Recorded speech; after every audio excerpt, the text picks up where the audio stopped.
Management Program.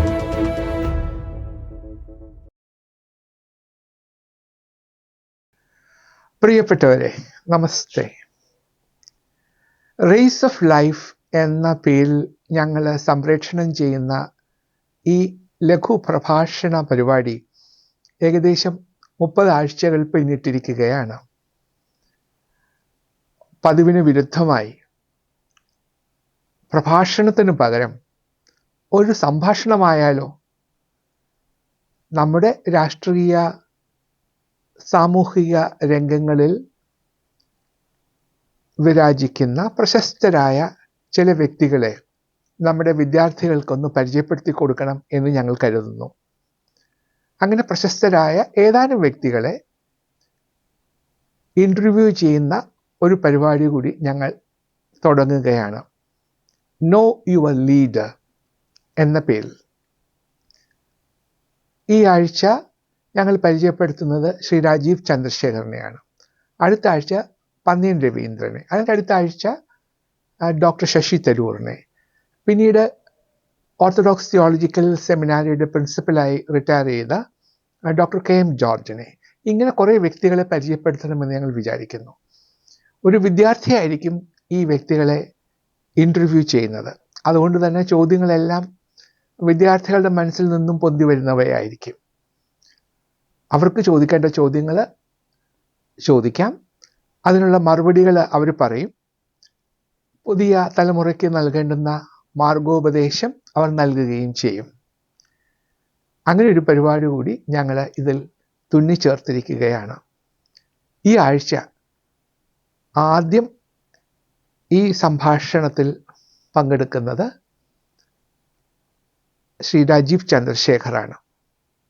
Today we have a very important person in our midst.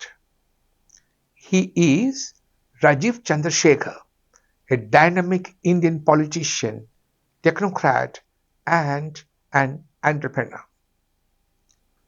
Serving his third term as a member of the parliament in the upper house, that is Rajya Sabha, from the Bharatiya Janata Party, he represents Karnataka.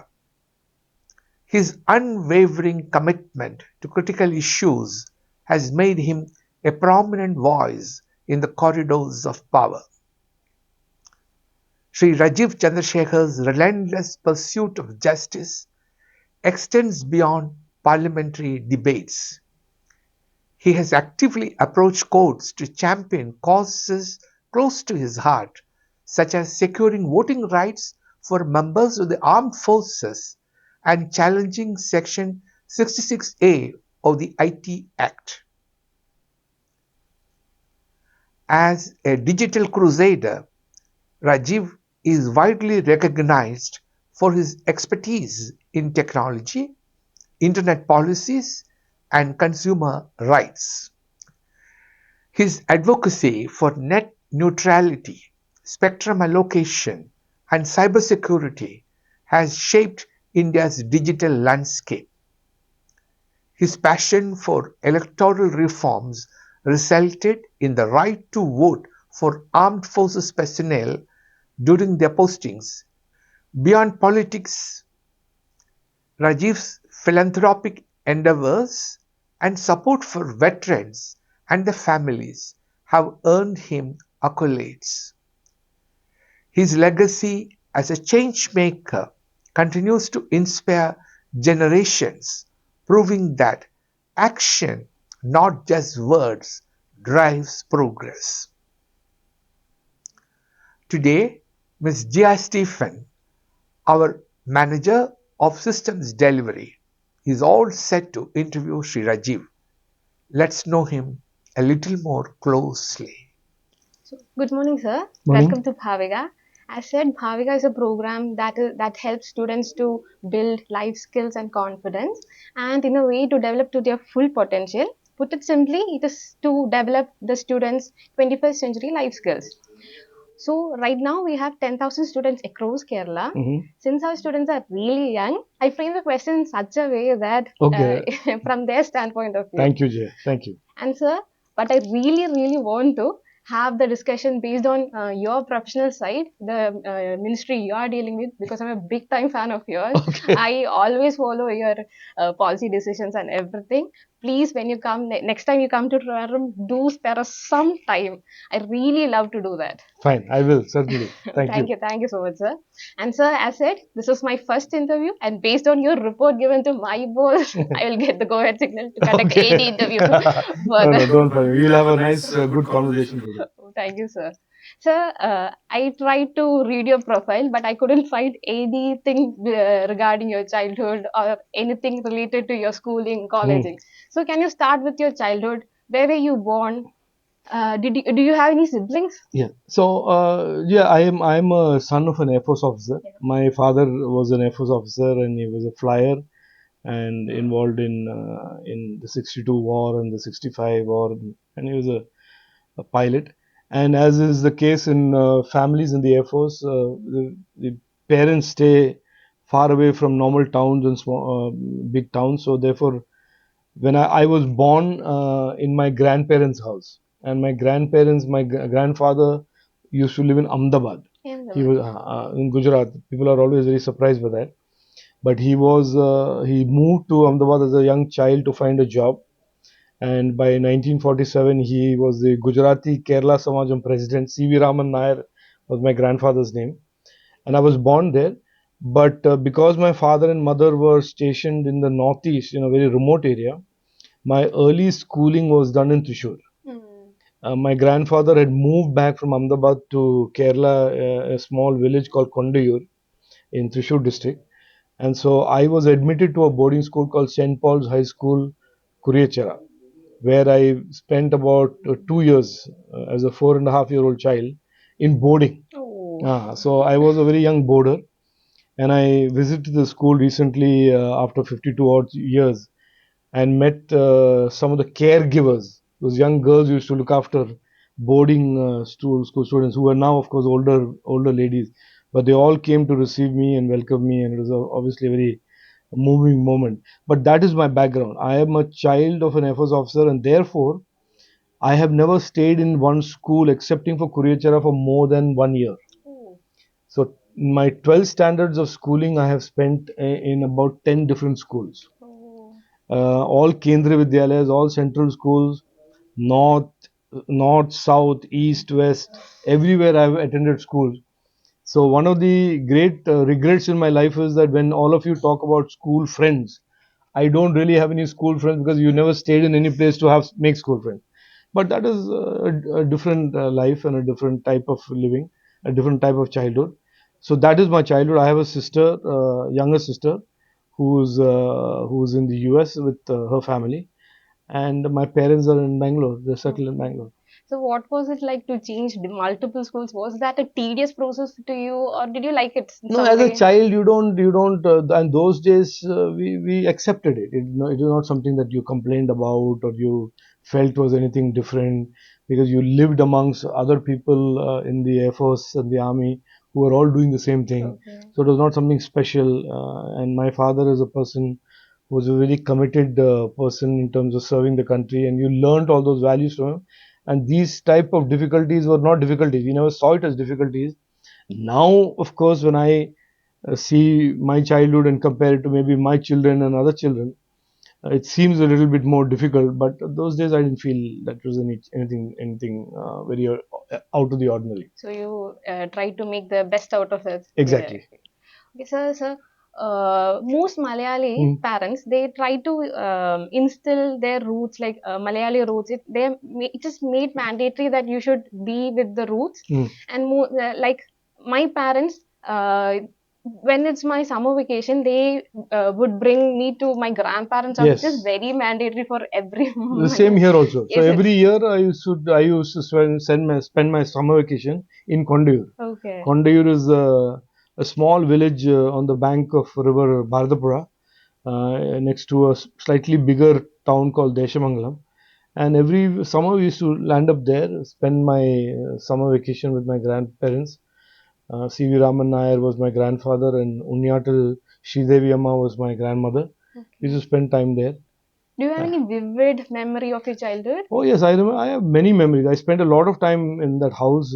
It's called Unyatal Sriniketan in Kondur. I have many memories. I remember the first job when people used to ask me as a 5-year-old, 6-year-old, what job you want to do. I used to say bus conductor because from Trishur to Kondur there used to be a bus service called Gafoor Transport Service (GTS bus), Oh, and it was always very fascinating to see the conductor with a brown really? leather bag with so much of money and cash in it. So that was certainly my first Yeah, we presume that, aspirational yeah, job, that I want to be a conductor with a bag full of money, yeah, and got the because I used to power. use exactly.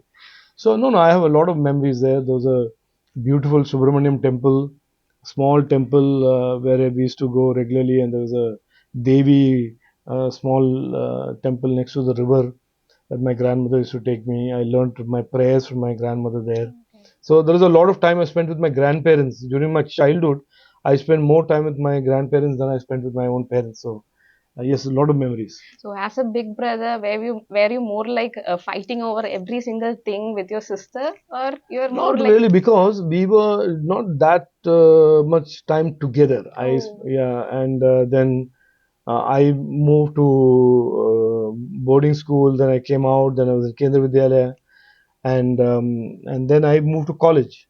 So there was some time we are close in a sense that brothers and sisters are close. But her college time was spent very differently, where I was different. And I don't think we were particularly fighting types. But we had very different interests. I was a big reader. There was no real conflict in that sense. okay, Her interests were different and mine were very different. okay, okay. So, your father is in army. What about your mother? My mother was a Homemaker. home wife, yes, a homemaker, and she used to, and being a Air Force officer's wife is a full-time job. You're Yeah. always packing, unpacking. Every year you're moving. So yeah, she was. My father was always out for many months and days and weeks. He would be out on operations and so on and so forth. So it was always my mother who was the anchor of the house. So, when your father comes back from the posting, Hmm. everything, does he tell you all those heroic stories to you? No, I mean, it's interesting. Good question. That I never really had that many discussions with him about what he did till much after. Okay. Then, when I was older and me and him would sit down, he would tell me about what he went through, some of his more traumatic Oh. experiences, some of the things he saw in life. Very recently, about 4 5 years ago, he one day when we were celebrating, not celebrating, memorializing the 62 war, he told me how he used to fly troops into the forward areas, advanced landing grounds in Arunachal, and how he would fly back, and the troops he would fly were very young Gorkha soldiers or Sikh soldiers with very little equipment and arms, and it used to be clear to the pilots that these youngsters were going to die, and how he used to fly back the dead and wounded back. So first time, I think recently, 5 6 years ago, he opened up and told me some of these Oh, yes. more traumatic stories. But otherwise, throughout the time that I was a child, he never shared these stories with me. Okay, okay. So what were your parents like? Were they very strict? Being an army personnel, they should be No, very. they were not very strict. I mean, my mother was demanding of that we study and we do that. And look, those days there were less distractions. Okay. I mean, I was an avid reader. I like to read, and my only fights with my mother would be to get some extra money to buy an extra Book. book. Today, of course, children face a lot more challenges. Parents face a lot more challenges on social media, digital content, how to prevent children from being distracted, how to get children to focus. Those days it was not that difficult. And in any event, being the son of a government officer or a serving officer, you knew that you had to work hard to build a future. You didn't have money to go back to. You were not a rich sons of a rich parent that you could be lazy and still have a future. So all that was always there at the back of our mind, and we were all like I said, I was an avid reader. I started reading and collecting books from the age third standard. So the I don't remember any particular pressure at home to study. Okay. So that was it just So just your went interest on. is in book, is in reading. Yes. So like you like to read fiction or non-fiction? Early days in my childhood, when I was in school and then college, it was all fiction. Oh, okay. Then, of course, as you grow older, then you start reading about other people's lives, non-fiction. So today I read a lot of non-fiction, people's lives, those who have been successful, Benjamin Franklin, Yeah. Steve Jobs, Elon Musk, all those type. But in the childhood time, it was all Enid Blyton, Yeah, adventure yeah. series, Tom Hardy Boys, all that Commando comics, all that happened in during the childhood, which is the replacement for today's social media, because all the Hmm. imagination and creativity that a Happen. child went through was through reading books, and you put yourself in those scenarios and situations. Today everybody has YouTube, Insta, Hmm. so there's no need to read a book. So in the future, can we see you write a book of your own, like an autobiography? Yeah, I have written my story, but I was always a little uncomfortable publishing a story about myself. Hmm. So let us see. We'll see. I mean, I think there are things that I've experienced in my life that are worth retelling. There are things that I've gone through in my life that are worth narrating to future generations of entrepreneurs and I think you should, sir. yeah. Let's see. We'll see. I'm looking forward to Yeah. Okay. that. So, sir, in during your school days, did you were you first in your class? Were you very studious No, no, student? no. I was very good in math. I was very good in physics. Okay. I was not good in history. I was terrible in Hindi. I was okay in English. So I went through my 10th standard and 12th standard with 75%, 75. I was Okay. not top of the class by any stretch of imagination. And I was not studious in that sense that I was always first in class. No, not at all. But I was always the highest in physics. I was always the highest in For math, the science subject, you general were. knowledge. Yeah, yeah, Hmm. all those I did very well. But I almost failed in Hindi. I almost failed in, which is ironical because in You the, failed. yeah, Oh. almost failed. Okay. The Okay. pass mark I think was 38, and I remember in the board exams I got 42 or something. History again was terrible. I was very bad at it. Did you So get scoldings from your parents for that, or they were like, okay, it's okay? yes, no, no, no, it's not. They never. No parent will say it's okay, but scolding I don't remember. But certainly the disappointment that I was Okay. not doing well. When I did not get into the IIT, I remember there was a big Oh. disappointment. So that was there, but I don't think particularly anybody held it against me. So, sir, imagine like I'm a genie Mhm. appearing in your dream one Mhm. day and granting you like you can have a day of relaxation. Nothing would change. Mhm. So, how would that day look like? I have not had a day of relaxation for many So, years, so I don't know granting what you that feels like. one. But look, different people relax differently. Some people just don't do anything. I can't imagine not doing anything. Oh, Relaxation for me may still involve reading or doing watching movie? something, meeting somebody, or playing, experimenting with something. Relaxation doesn't mean sleeping. Mm, I do It means agree. that you don't have to be as intense and as intensely involved in these things, that multiple things that you're doing. So it different things. I think if you ask me, a day of relaxation would be where I cancel most of my external meetings, sit down and then read or try and do something on my own or with somebody, one or two people, and not have as busy a crowded schedule of meeting people Okay. outside the my space. Do you have any books that is in your mind that you want to read but didn't get time? Um, I am this year my book reading has started off slow, because usually last year, for example, I read 23 books, and Hmm. at the end of the year published, not because I'm showing off anything, just so that people Hmm. understand the books that I've read, so that I can share it with them. But this year I have started a little slow, but I just finished Elon Musk's biography by Hmm. Walter Isaacson, and I'm reading a book called book on how Google and Apple competed on their phones, the Android Hmm. phone versus the Okay. iOS phone. And then I'm reading a book about how Twitter was formed, Okay. called The Twitter Story, which is a book that is not printed and widely available. about the tensions between Elon Musk and Peter Thiel and the founders of Twitter. So I'm reading books like that, which is today I read a lot of political history. I'm reading a book about Benjamin Franklin, and I try and read two, three books at the same time. Oh, Yeah, so I don't read one book and then sequence it. So I read some political history and then I pause and then I go on to something like so sir, coming to your college, that. you did your bachelor's from Manipal. Manipal.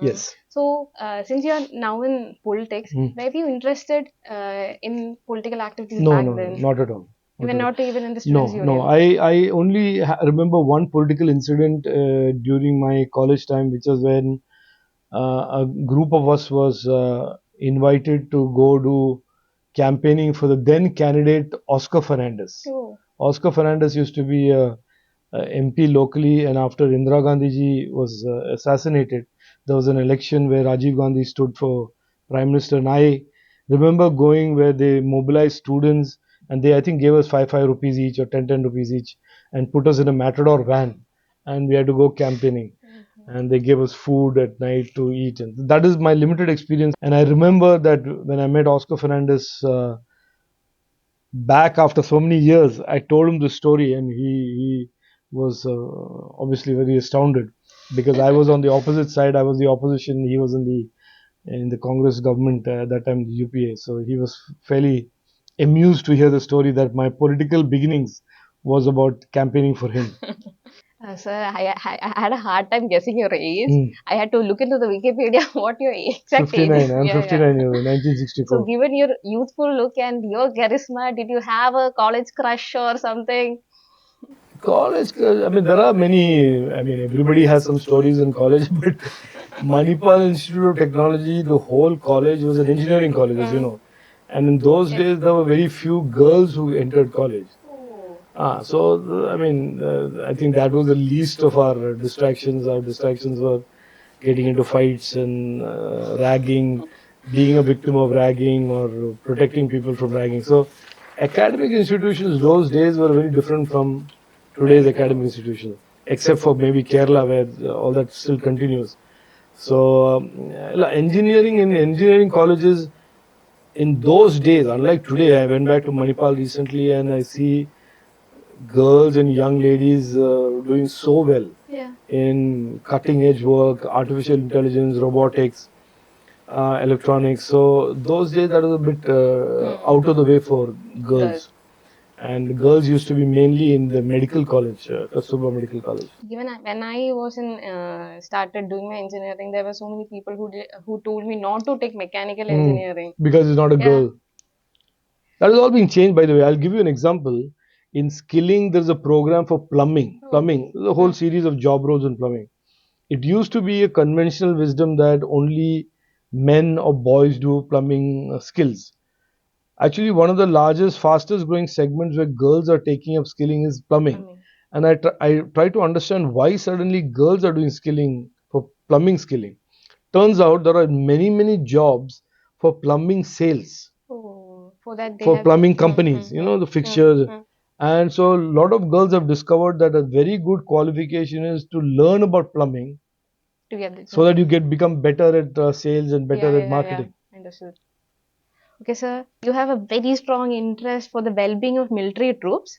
You are one of the politicians whose office is adorned with the Paramveer Chakra Right, Brave Hearts. right. So, I had this question: why didn't you choose army service but choose No, engineering, I sir? wanted to. I wanted to be a flyer. I fulfilled my ambition to fly after many years. But I had this glass. I started wearing glasses when at the age of 7, Oh. 6. So that automatically disqualifies you because I and Okay. from day one I was minus 3.75. So, Okay. so thick glasses. So that disqualifies you from combat flying. That disqualifies you from combat army. Yeah, I And understand. I certainly didn't want to join the army and the air force and not be in combat. So Okay. that disqualified me very early on. Yes. While you were in college, you were selected by Mr. Vinod Dham itself. Yes. So did that come as a surprise for you, or you already knew that? Okay, I'm No, ready. no. It came as a surprise. Number one, because when I finished my computer science, I was a software. I was very good in software. I was a programmer, and my first job offer was from Microsoft. Mm-hmm. And I had accepted the offer, and I was going to join Microsoft. And Vin Dham used to work in a company that makes chips, you know Intel those, chips. yeah, Intel chips, and that was a very hardware company. Mm. And therefore, I had no inclination or thinking that I would ever go into hardware, because I was a very, Mm-mm. very, Software. very good, and I had made a reputation of myself in software. But he was so insistent, and then he sent me an air ticket Mm. and said, "You must come and visit us at Intel, and then take a decision." So I told Microsoft I'm joining 15 days late, Mm-hmm. and then I flew to California, met the two people who were the biggest names in chip design those days, called John Crawford and Pat Gelsinger. Pat Oh, Gelsinger is today the CEO of Intel. And they said, no, we are a hardware systems company, but we're looking for a few talented software people. And so they convinced me, to join. and that was history after that. Coming to your parenthood, you have two kids, both in Yes, their 20s. correct. So probably they're the generation C. Mm. How is parenting going there? Like, is it difficult to handle them or? No, it's not difficult to handle them. But, children in my family, especially, and many Malayali families, are brought up with a clear understanding of our values. Okay. So my parenting style is, once I will clearly say these are the things that we believe in as a family. We work hard, we make our future by working hard. Whether your father had money or not, doesn't have money, does not count. You still have to work Work hard. hard. And so my children I touch wood, are blessed with good work ethics, good work ethos, know that they have to work hard to make a good future. And of course, there are always going to be challenges. Yeah. Why are you on the phone so much? Why are you instaing so much? What all that challenges and tension of a normal modern parent will exist in any family. But the most important thing that a parent can do and feel satisfied or dissatisfied is, have you taught your children The best the way. right values, Yeah. and are they following those right values? So that I think I have done. Touch wood. We will see. One is has just finished his undergraduate in economics, Mhm. and the my daughter, who's a lawyer, has found a job and is working, and is very determined to succeed. So that is enough. That's Ved and Devika. yes. Ved Yeah. is my son. Devika is my daughter. Daughter. Okay. The next question was whether they were following your path as a technocrat. So since you said No, both of yeah, them are not. Both of them are not technical. One, my son is interested in economics. economics, statistics, investments, investing. My daughter is interested in law. Of course, my daughter has an interest in technology from a point of view that she wants to specialize in cyber law. Okay. Oh, So that there is are, yeah, something you there are could many explain. conversations that she has with me Mm. on cyber law, and one of the big pieces that she did Mm. when she was studying was about how Google is a dangerous monopoly on the internet, which is a point that I Yeah, also yeah. share. Back end So, yeah, algorithm. so Yeah. I share that. So it's good to know that she thinks the same way that I do. Okay. Okay. So, sir, you had started your entrepreneurial venture by starting the BPL mobiles in the 1990s. That is 1960, very tough. 1996. Yes, 1996. Okay, okay. That should be very tough at that time. And again in 2005, you started Jupiter Capital. yes. So, how was that entrepreneurial experience for you back at that time? Now it's like quite No, bit more now easy. people think of it as an entrepreneurial career and it's exciting. In those days, I was a 28-year-old, 27, 28-year-old who took 2 years off from Intel and said, let me try this new adventure. Oh, So it started because of a chance meeting with Rajesh Pilot, who used oh, to be a minister those days. okay. Rajesh Pilot was an ex Air Force officer who used to be my father's student, and he was telecom minister. So he said, why don't you come back to India and try? We are opening up telecom. That is how I got into Okay, telecom. okay, okay. And so see, when you're a 27, 28-year-old, even today, you don't think of failure. Mm-mm. You say, I can do it. Let Yeah, me you have see. all the. And if I fail, I fail. So that is what took me through the first round of entrepreneurship. I built cellular for about 12 years. Then by 2006, I sold my company Mm-mm. and got into investing, company called Jupiter, Jupiter yeah. Capital. And we've made the company made some good investments Mm. over the years. How are And you? now since 2016, I have completely exited from all of that, and I Okay. am fully in public life.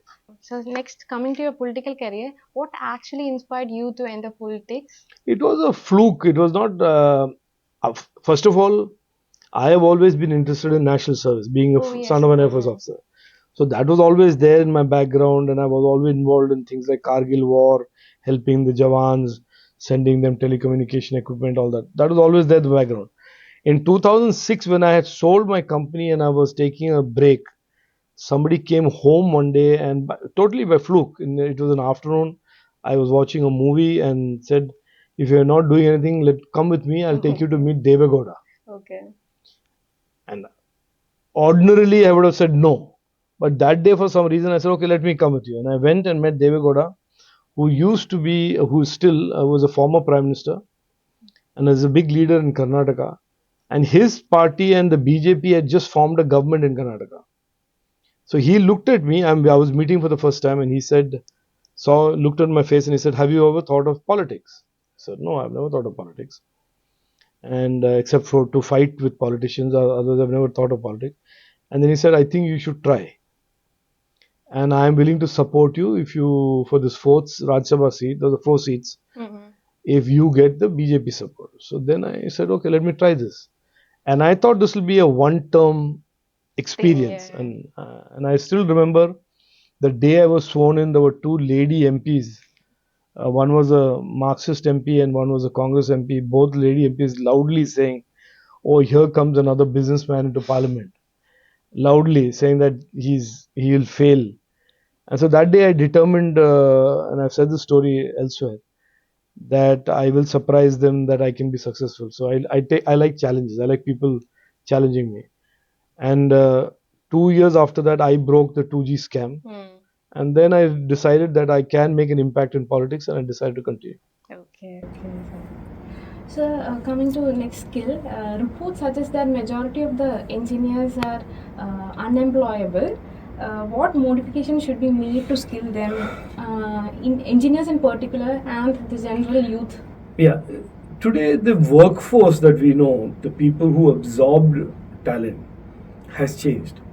The workforce, the employer's requirements in 2024 is not the employer's requirement from 2014 or even 2018. Today, people want skills and experience more than they want a degree. If you look at who Google hires and Amazon hires and the big innovators of the world hire, they hire not looking at degree. They look at your profile and say, how many years of deep knowledge do you have about one particular subject? It could be about history, it could be about literature, it could be about programming, it could be about systems design. So unfortunately, in many colleges and universities in India, that transition has not been made. We are still producing degrees and college graduates who have bookish knowledge, who have knowledge but don't have the skills. And our Prime Minister has said from 2015-16, he was very prescient and he said, it is not enough today to have a degree or a knowledge, you have to have skills. That could be life skills, that could be language skills, that could be technology skills, that could be some domain skills. But if you don't have that and you only have a degree, you're less employable than a person who has only skills and no degree. So that is the future. I tell all the colleges that I visit and students that I speak to that even if you're doing a very intense 4-year degree program, during that learn at least 1 or 2 or 3 skills. Okay. I was in LBS IT recently. The young girls there spoke to me, and I said, "You may do a bachelor's program in programming, computer science, or you may do a bachelor's program in electronics, but learn Python coding, learn some other programming or other skills, electronic systems design, or learn semiconductor design, using an EDA tool, or design digital design. Learn some of that because that is what will really get you in the door of a company. But if you just do a degree, then invariably what will happen is you join a company and they'll make you pay for 2 years of training within the company, which is what a lot of parents are doing. So you have to know first of all that you have to have skills. If in your mind you're putting your biodata down and your biodata does not have at least two sections that say I am good at Yeah. this and I am good at this. But if you only put down that I am a BSc physics and I am a BE electronics, but I don't have these additional two sections, then you are at a back foot compared to somebody else who has that section. Bhavika program also focuses on skill development. Can we expect your generous support? No, no. I think what Bhavika is doing is excellent. If we can bring the concept of skilling, whether it is life skills, whether it is about specific subject skills, general more awareness to students, they become more confident. They become clearer about what their path to success can be and will be. So I am certainly all for supporting Bhavika, not just as a individual, but in terms of also supporting Bhavika's mission as Government of India. We certainly look forward to working with Bhavika in taking this journey or this mission of making everybody skilled in Tirunelveli and India forward. Okay, so thank you so much Thank for you. spending Thank your you, Jay. valuable time with me. Thank you, sir. Thank you. Thank you, Jay.